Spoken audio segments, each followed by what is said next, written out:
So, thank you all for joining the Sitdown podcast today. I am your host, Dark Chocolate Music, and today, of course, as always, my co-host, Got 615. and today we're going to be talking about just a little couple topics that we came across over the weekend. First and foremost, we're going to get right into it with Prime, Optimus Coach Prime. Prime, 21. Yeah, so we're talking about Deion Sanders. Yes, Of course, sir. one of the biggest games of the weekend, this past weekend. I heard Wayne was there, and Master P, and Key Glock, and Offset. yeah, The so, Rock was out there. yeah, that was interesting. So, I guess kind of wanted to go in the game. I was asleep, but you watched the game, didn't you? Yeah, we watched the first half, and I took a half off, and then I caught the fourth quarter. And, man, it was a good game. Colorado versus Colorado State. Before, it was a bunch of smack talk between coaches. Yeah, I heard about Saying, Coach Prime, take your glasses off when you're in a press conference, all this other stuff. And so it was just a bunch of other stuff, and then it was just a well anticipated game. You know what I mean? Yeah. And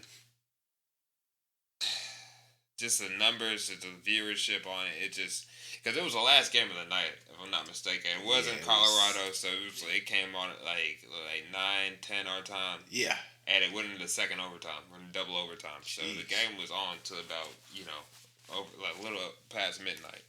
That's where we were. And so, and I was up that whole time watching. It was a heck of a game. But hey, Coach Prime, 3-0. They got to wait another week for him to lose. Well, I kind of wanted to go into that because I feel like there was a lot of hate that was being thrown at Deion Sanders. I don't necessarily consider myself the biggest Deion Sanders fan. Yeah. Especially after he left. I shouldn't even say especially because when he left Jackson State, a lot of people were skeptical about him being selfish and whatnot. But I mean, he still seems to be repping the culture. He still seems to be trying to do what's right. And, he cares about his players. Mm-hmm. He's still, I think, is a fan of Jackson State, I would think. Yes. I mean, he left them in pretty good graces, I think. He was very, he gave his credit where credit was due for them giving him a chance and for them allowing him to coach the school. And I mean, he went there at his own accord, I'm pretty sure. It wasn't like, they were begging for him. He wanted to teach at a HBCU, and then he went on to Colorado. Yeah. Or coach at HBCU. So, Jackson State just seems to be happy that greatness even came through there. Yeah, you know what I mean? Because before. Jackson State, where they were before he got there and where they are now, they did that on their own. You know what I mean? Coach Prime didn't have nothing to do with that, and all he did was, ignite the program so they could do something. Yeah, he could have stayed, or he could be more. Now he's actually seen. You know what I mean? Now he's actually playing for a school where they can televise him. People can see him, see what he's doing. He can change the game of college football. And all these haters coming from, all sides, talking about, well, Colorado had, two black coaches before and no one supported them. And, it's just black people and just all white people, everybody just coming in and just trying to, just crush down on the situation. And, of course, you have people as well that support it, you know what I mean? Yeah. And they'll just say, you know what, I'm happy for this. Colorado never gets, any recognition for anything but, I guess weed and, whatever else. But, now that he's coming in, people are saying they're noticing more, just different. It's a more diverse city, just off his arrival. And people are coming through. And especially for the game, I think. And that's what I heard a lot about. Yes. Just, Colorado having didn't they sell out their tickets for the first sold, time? Yeah, they sold out. And the thing was, it was a heck of a game. Yeah. So they not only did he help, the city and his team and helping his team, like he helped Colorado State. Yeah. Because they coming to the game like, wow, like look at this crowd, like now I actually have something to play for, like you know what I mean. I can leave it and like they're on a big stage. Yeah. That's what they did. And, you know what I mean. And so. No, that was a good game, and that kind of showed just how much of a rivalry it was just leading up to it. So I'm very proud of both of the teams. Mm-hmm. I did hear there was a lot of trash talk on the Colorado State side, but I did appreciate Deion's just his overall attitude towards the whole situation. Like he wasn't out here trash talking. He said, obviously they had something to say, so I want to kind of shut them up. But for the most part, he said, dude's a brother. Everything's about doing, I think, making the world a better place at the end of the day. And that's kind of just the the aura that I got from Deion's presence, Mm-hmm. just basically since he's been at Colorado, even before then, but just him going from being a pro player to being a coach for these young guys and just kind of leading the way for them and making them be seen to people who otherwise probably wouldn't see them. And I think all other coaches should lead by that example and not necessarily worry about beating them because they're good or because Deion Sanders is a coach. Lead by example. Be out here like he's over here trying to get his kids into the NFL. He's over here trying to teach them right from wrong and things of that nature. That's kind of where you should be as a coach. You shouldn't be worrying about downing him because he's, at his prime as a college coach. So that's just kind of my whole take on it. I do think there was a lot that was being thrown, even still today, when it comes to just trash talking Deion. Yeah, but like we talked about before, man, there's so many other things Deion Sanders could be doing right now. Oh yeah, that name alone, there's so many things he could be doing. And people try and compare like a Hall of Famer to someone who's coming out of high school. You know what I mean? They were at high school like the head coach or something like assistant that. coach, yeah. And now they're at the college level. You know what I mean? Yeah. Like what is really like the average player, they may be a good coach, but average player is not going to look at that person or whatever else and be like, okay, like, I know if I listen to everything he says, I'm going to be just like, Deion Sanders. Right. Like, no, right. You want to hear that from Deion Sanders so you can be like him, you know what I mean? And that's what gives people hope. That's what, you know what I mean? Yeah, it's almost like philanthropy. Yeah, yes, like he's doing that, and a lot of people are listening because it's him. And he, like you said, he doesn't have to do that. He probably does not have to work.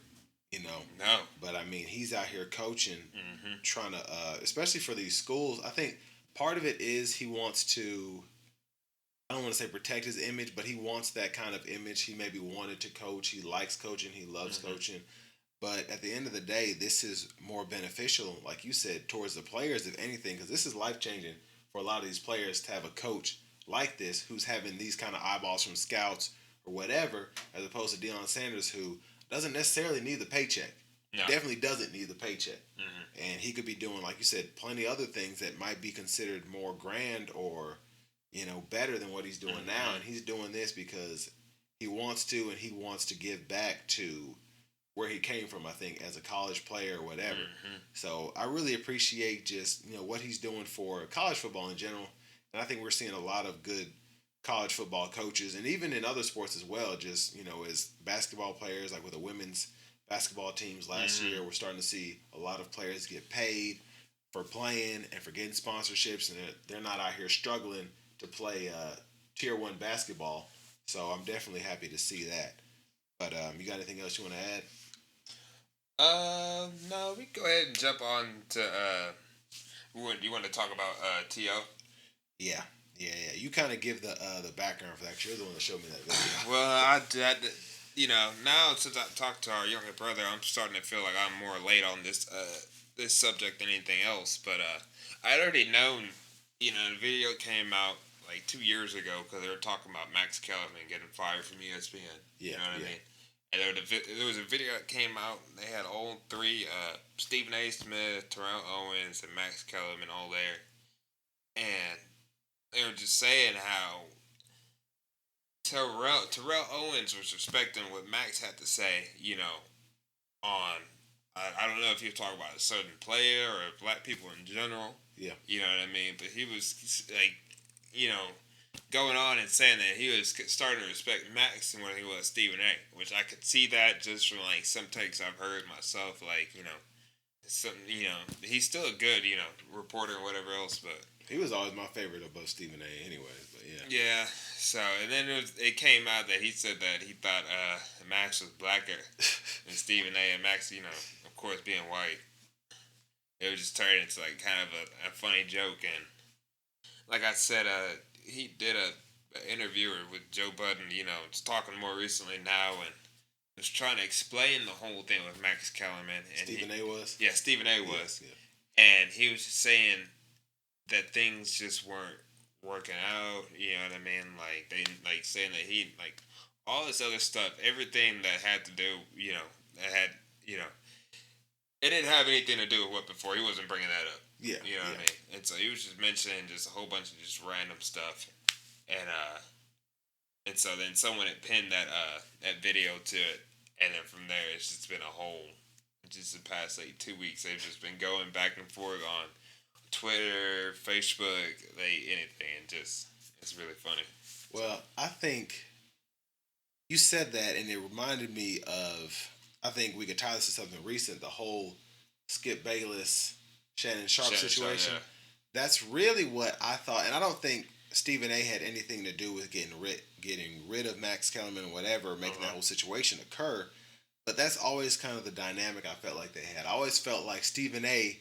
was acting like Skip, and Max Kellerman was over here just being like Shannon Sharp, trying to hit people with facts and not necessarily get super aggressive about stuff. And I like Stephen A. Smith as as a commentator and just what he does for the culture in general. But I do think that Max Kellerman was always the one that kind of had to step back all the time, and Stephen A. was kind of putting him in his place very often, cutting him off when he was talking, a lot of that. So I thought that was interesting that Terrell Owens said that in that clip, and now that that's resurfacing, that really did remind me of kind of the dynamic that Skip and Shannon have kind of had, and before they kind of parted ways there. Yeah, I could see that definitely, just because Skip, he kind of reminded you of like Stephen A. and just all witty and everything and just talking, But I think what they had in common is that they never really, played exactly, and that's where I think Terrell Owens probably. I'm not saying it struck a nerve with him, but that could have gone into what he said because Stephen A. is a great, analyst. He gives you the whole story on this and that, and but I don't think he's ever really played like professional ball before. Yeah. So a lot of professional players look at him as kind of just like talking head. Yeah, a lot of them respect Charles Barkley, more than Stephen A. Smith, because at least he was a. Yeah, the ball in his hand. Yeah. I like Stephen A. too. You know what I mean, and he, great source for information. He does his job. Yeah. You know what I'm saying? So. Yeah, and I think that is kind of.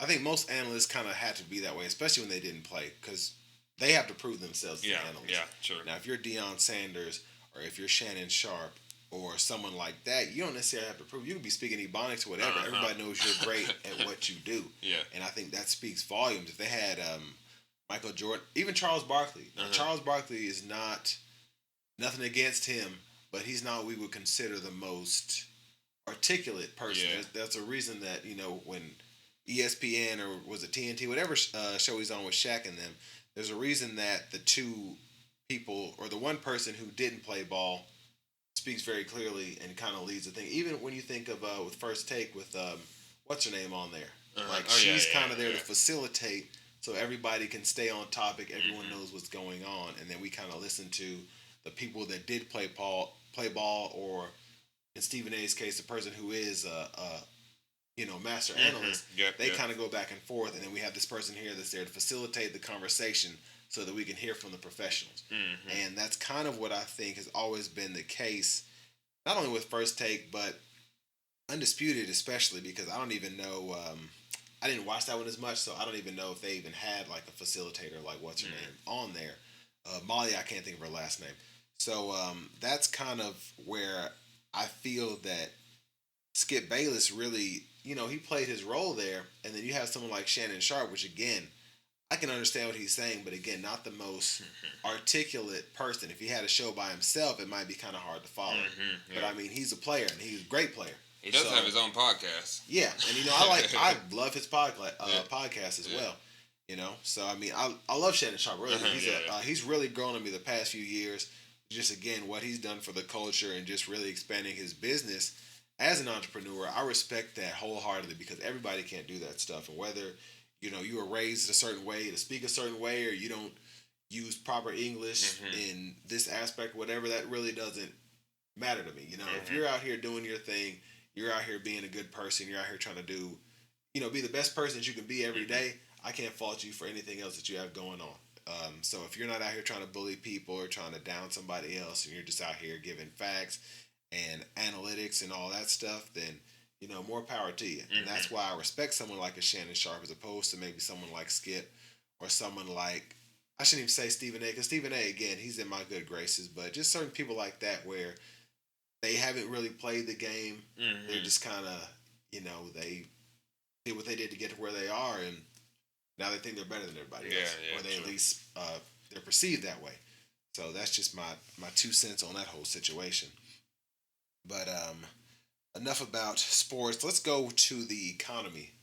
So I don't know if you've been watching, but basically I read this Bloomberg Business Week article where they're saying that it's like Americans can't afford to buy homes right now, and I think a lot of it has to do with just, of course, the interest rates are. I shouldn't say they're sky high because they were higher before COVID, but they just have kind of gone back up as the Fed has been raising the rates as often as they can, just to try and steady the economy. And China's in a weird space right now with real estate, and I also think that America's kind of catching up to it. I think a lot of our wealthier people, though, are still spending their money.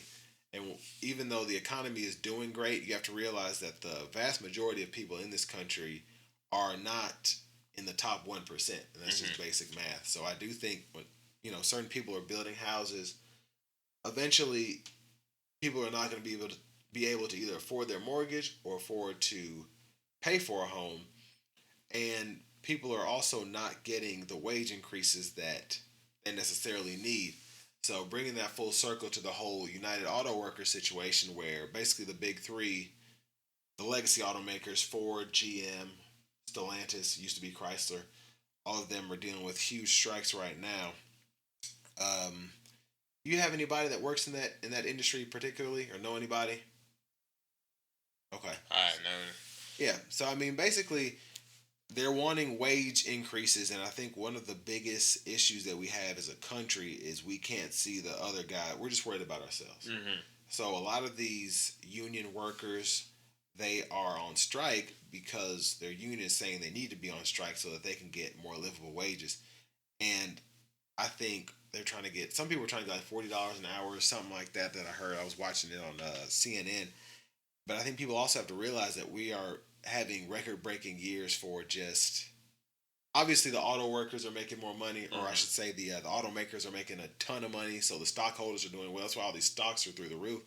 But your workers, if they're not getting what they need to make their way up the ladder, what's the incentive for them to try and work harder? And I think that's what a lot of people don't see. Everybody sees numbers, but they don't see logic. Like, America is at least one of the freest nations in the world. Yeah. And with that being said, when you take away people's living situations, whether that's by raising the cost of rent, raising interest rates, making cars more expensive, this, that, and the other, and they're not getting any more money, eventually everyone who's working to make all the rich people rich, they're going to get fed up with it. And that's kind of what we saw with COVID. And I think it's just, it's ironic that people aren't understanding what's going on here. Like, we kind of got a glimpse of when everybody's getting that money from a stimulus plan, there were a lot of people that weren't working. So I think they do need to have a sit down. The automakers need to really consider what's going on, what's at stake here. And I think, I don't know if it was UPS. UPS sat down and said, we need to pay our people because we don't want to be in a situation where nobody wants to work with us, or we don't have any workers, because then how are we going to make our money? Now, I do think you have to be stern and make certain adjustments. Obviously, you don't want to give the unions everything they want, because it's kind of like politics, right? No one side is ever 100% right.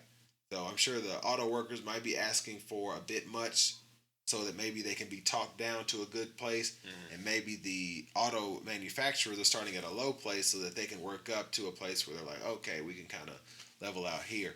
But I just, we really need to think as a country what way we want to, go. And I think with UPS, maybe they gave the drivers a little bit much. I don't know. But, everybody's still working at UPS. They're able to hire people if they're still turning a big enough profit. Why does it matter what a worker's getting paid? So I kind of got off track there. Basically, what I was trying to say is a lot of people that I've seen at a particular dealership, they were getting mad about the workers who were making the cars. And what people don't understand is they're always like feuding against somebody else who has nothing to do with this. The people that have all the money are like, totally out of the equation. Mm-hmm. And that's one thing you have to consider as well. Like, why should you be able to feed your family and then somebody else can't? And you're just worried because you can't feed your family. Like, you have to see it from everyone else's perspective. It can't just be about you. Yeah. So I think that was kind of ironic what this guy said. But I wanted to just kind of put that out there because I'm interested to see what happens the next few weeks as the United Auto Workers kind of try and get everything settled up with these three legacy manufacturers.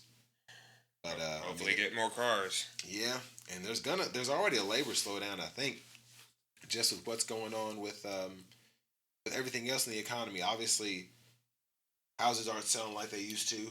You know, that's kind of gone down. The prices haven't necessarily gone down, but less people are being put to work, and the people that are going to work or who are working to, pay for these crazy interest rates they have in their mortgages, they're not having any extra money to spend on other things. So I think stuff is really tight right now. People are taking on more debt.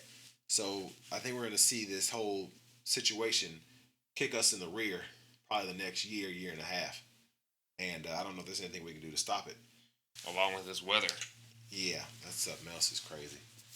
It's wild. We have some of the worst storms, worst heat. Yeah.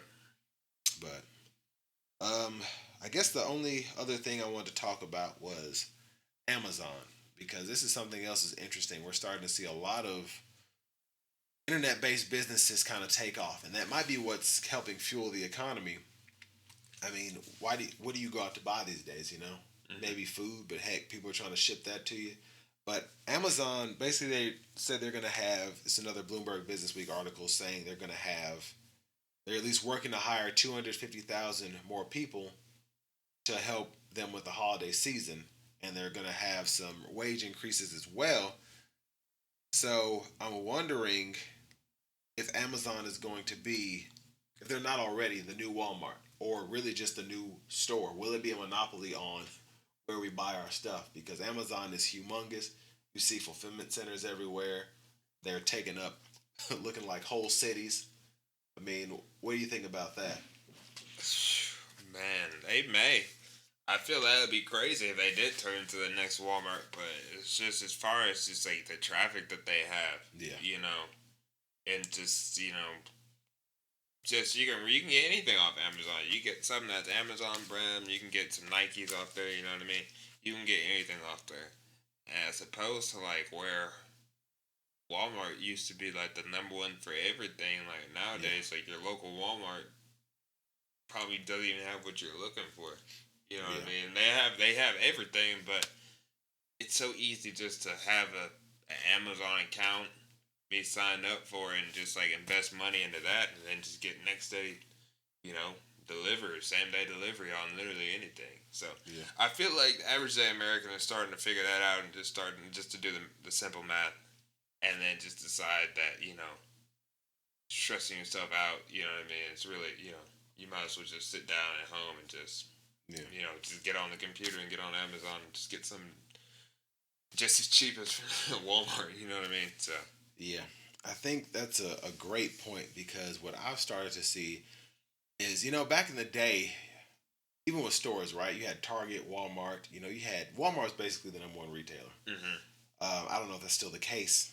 I'm sure Amazon is at this point, but you had so fewer options, but you also had you didn't have as much technology, right? So it used to be, okay, you got an Atari.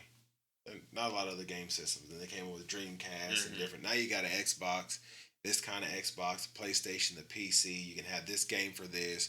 Or you can, there's so many ways that you can do everything. Even with phones. So you have Android, you have iPhone, and probably other options we don't know about. Whereas back in the day, you had a Motorola.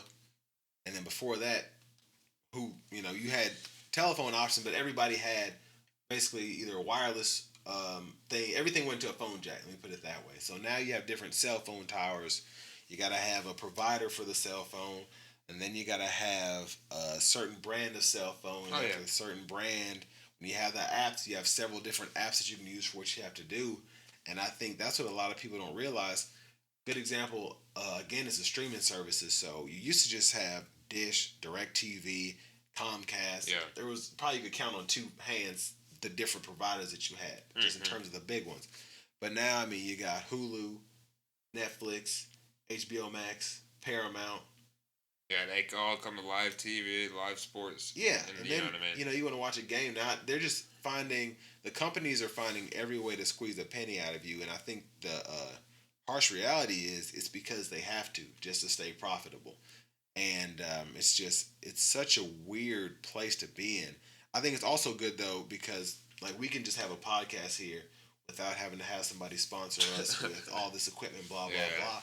And I think that's taken away from a lot of the audience as well because people can just watch what they want on YouTube, or they don't even want to watch, let's say, your favorite sportscaster talk about something. They want to listen to someone like us talk about something, and then we're getting paid off of YouTube ads or whatever or sponsorships that way.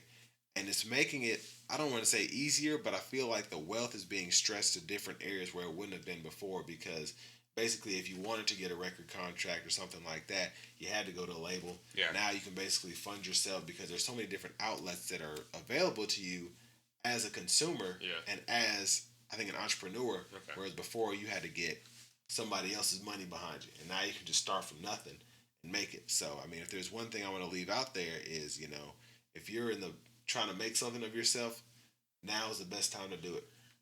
It's that easy. You just got to try, really. Yeah. You got to try really hard.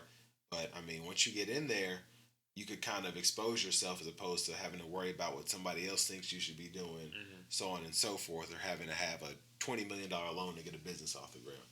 So, I mean, with Amazon, with anything really, it's just all you have to do is find that niche market and you can work it. So, I mean, I just wanted to leave that out there, kind of, tying all of that together. But you got anything else you want to add? That's it for today for me, brother. Sounds good. Thank y'all for watching the Sit Down podcast. We're going to try and do a few more of these and try to keep them coming in regularly. So we're just getting back in the swing of things. We've been off for a couple weeks, but we're going to keep them coming in with just talking about everyday topics and then also talking about Apex, whatever we feel like talking about, because why not? So thank y'all for watching again. I've been Dark Talking Music. 5615. We'll catch y'all on the next one.